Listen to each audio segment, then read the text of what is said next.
નમસ્તે વિદ્યાર્થી મિત્રો, કમ્પ્યુટર એજ્યુકેશનના ઓનલાઈન ટીચિંગમાં હું અસ્મિતા કાંજિયા આપ સૌનું હાર્દિક સ્વાગત કરું છું. ધોરણ 10 વિષય કમ્પ્યુટર, ચેપ્ટર નંબર 4 HTMLમાં યાદી અને કોષ્ટક. વિદ્યાર્થી મિત્રો, ગઈકાલના લેક્ચરમાં આપણે યાદી વેબ પેજમાં કઈ રીતે તૈયાર કરી શકાય તેના માટેનો OL ટેગનો પ્રોગ્રામ જોયો.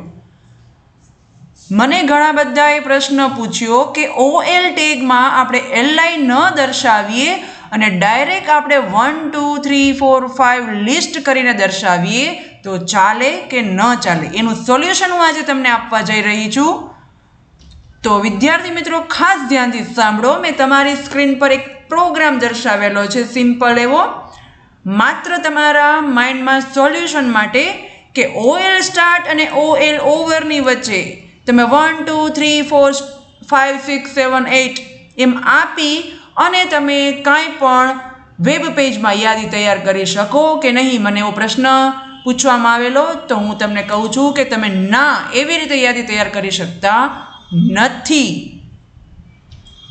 અહીંયા મેં OL ટાઈપ, OLની અંદર OL ટેગ સ્ટાર્ટ અને OL ટેગ અંદર 1 2 નામ આપીને 2 લિસ્ટ આઇટમ તૈયાર કરેલી છે. હું અહીંયા ત્રીજી લિસ્ટ ઓફ આઇટમ તૈયાર કરું છું, જેને હું કાંઈ પણ નામ આપું છું. ફોર એક્ઝામ્પલ હું કાંઈ પણ અત્યારે ટાઈપ કરું છું 4 કરીને પણ લિસ્ટ તૈયાર કરેલું ફાઇલને સેવ કરાવું છું. હવે સેવ કરવા માટે my computer D drive standard 10 folder અને તેની અંદર તમારે OL ટાઈપ .html આપતા ભૂલવાનું નથી. વેબ બ્રાઉઝરમાં જાઓ, પ્રોગ્રામને રન કરાવો. મારે પ્રોગ્રામ ઓલરેડી ઓપન છે એટલે મેં રિફ્રેશ કરાવ્યું તમારી સામે. હવે જુઓ, મેં OL ટેગ આપી છે છતાં ડેટા લાઇનમાં આવ્યો નથી.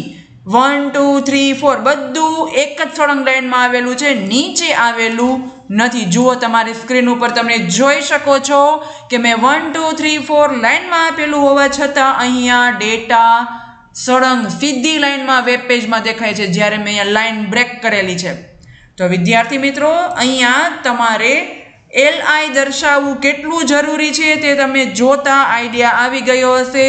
LI સ્ટાર્ટ અને લાસ્ટમાં જેટલી લિસ્ટ ઓફ આઇટમ આપો એની પાછળ LI ઓવર કરાવવો કમ્પલસરી છે. તમે જોઈ શકો છો હું દરેક આઇટમની પાછળ LI સ્ટાર્ટ અને LI ઓવર કરાવું છું. તો ખાસ ધ્યાનથી જુઓ. ફાઇલને ફરીથી એકવાર સેવ બટન પર ક્લિક કરો અને તમારા વેબ બ્રાઉઝરમાં જઈ રિફ્રેશ બટન પર ક્લિક કરો. શોર્ટકટ કી છે F5. તમે જોઈ શકો છો અહીંયા 1 2 3 છે એ તમારા આપેલા 1 2 3 છે અને ત્યારબાદ બાજુમાં આવે છે એ બાય ડિફોલ્ટ આપેલા 1 2 3 નંબર આવે છે. મેં કાઢી નાખ્યા છે નંબર અને ત્યારબાદ ફરી પ્રોગ્રામને સેવ કરાવું છું અને ફરી અહીંયા જઈને રિફ્રેશ કરું છું. તમે જોઈ શકો છો 1 2 3 4 કઈ રીતે લાઇનમાં ગોઠવાઈ ગયેલા દેખાય છે.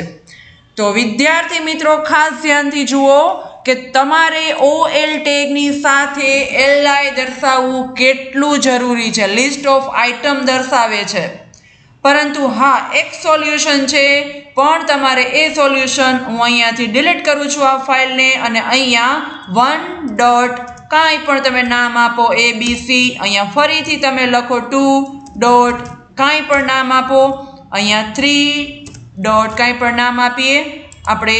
હવે જોઈએ, અને હા આ બધાની પાછળ તમારે મૂકવું પડે છે BR. BRનું પૂરું નામ થાય બ્રેક રો. બ્રેક રો શું કરે છે તો કે તમારા પ્રોગ્રામની લાઇનને અહીંયાથી વેબ પેજની મેમરીમાંથી બ્રેક કરવાનું કામ કરે છે. બ્રેક રો ABC લખાય છે એટલે મેમરીમાંથી અહીંયાથી લાઇનને બ્રેક કરે છે અને ત્યાંથી કોડિંગ નીચે ઉતારે છે. ત્યાંથી લાઇનને બ્રેક કરે છે મેમરીમાંથી અને લાઇનને ત્રીજી લાઇનમાં પેસ્ટ કરે છે, ટાઈપ કરવાનું કામ કરે છે, આઉટપુટ દર્શાવવાનું કામ કરે છે. હવે આપણે પ્રોગ્રામને સેવ કરાવી અને ફરી અહીંયાથી આઉટપુટ જોઈએ. જુઓ, તમે આ રીતે પણ કરાવી શકો છો અને OLની મદદથી પણ કરાવી શકો છો, પણ ફરક એટલો હોય છે કે તમારે અહીંયા બધામાં નંબર આપવા પડે છે. 1 2 3 4 5 6 અથવા આલ્ફાબેટ આપો તો ABCD અથવા રોમન અંક આપો તો રોમન અંક તમારે તમારી રીતે ટાઈપ કરવા પડે છે. જ્યારે OL સ્ટાર્ટ અને OL ઓવરની વચ્ચે તમે જે કાંઈ પણ દર્શાવી આપો છો એટલે તમારે નંબર કે આલ્ફાબેટ કે રોમન ટાઈપ કરવા પડતા નથી, ઓટોમેટિક આવી જાય છે. અને લાસ્ટમાં તમારે BR ટેગ બધામાં પૂર્ણ કરવી પડશે.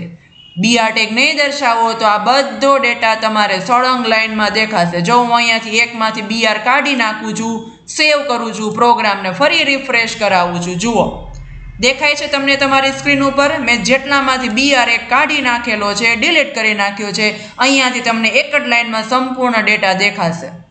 તો તમને OL ટેગમાં LI આઇટમ દર્શાવવી કેટલી જરૂરી છે તે તમને આઈડિયા આવી ગયો હશે. આ નિયમ બધામાં સરખો લાગુ પડે છે, એ પછી UL હોય તો પણ ભલે અને OL હોય તો પણ ભલે. તો આ પ્રોગ્રામનું સોલ્યુશન જે વિદ્યાર્થીઓને મનમાં પ્રશ્ન થતો હશે તેનું સોલ્યુશન તમને મળી ગયું હશે. જો તમને સોલ્યુશન ગમે, સમજાય તો મારી ચેનલને સબસ્ક્રાઈબ કરો, લાઈક કરો અને આ સોલ્યુશન હું અહીંયા કમ્પ્લીટ કરું છું. થેન્ક યુ વિદ્યાર્થી મિત્રો.